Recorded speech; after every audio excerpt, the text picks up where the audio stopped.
আসসালামু আলাইকুম। আমি তোমরার হাতুরা কাকু, বুঝছো না কথা?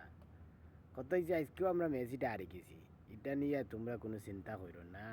ও আমি কইছিলাম আমার ভাইন্তরে, আমার বাতিজা শান্ত উতারে কইছিলাম তোমরা মেসিটা জিতি যাও আজকে। পরে তোমরা ফাফন কাকু আছেন নানি, তাই কয় নিতা ছোটোখাটো দলের লগে মেচ জিতা গিতা করতায়, ইগুও তারারে দিলাও। ও আর কি সমস্যা হয়েছে, একটু লজ্জাজনকভাবে মেসিটা দেওয়াত কি আমরা হারে গেছি আর কি, একটু লজ্জাজনক, ওটা একটু হতাশার।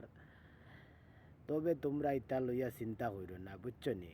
আমরা বিশ্বকাপও গিয়া বালা করমু। আমার বাতিজা শান্ত আছে নানি, আজকে তো দারুণ একটা ইনিংস খেলছে, দেখছো নানি তোমরা?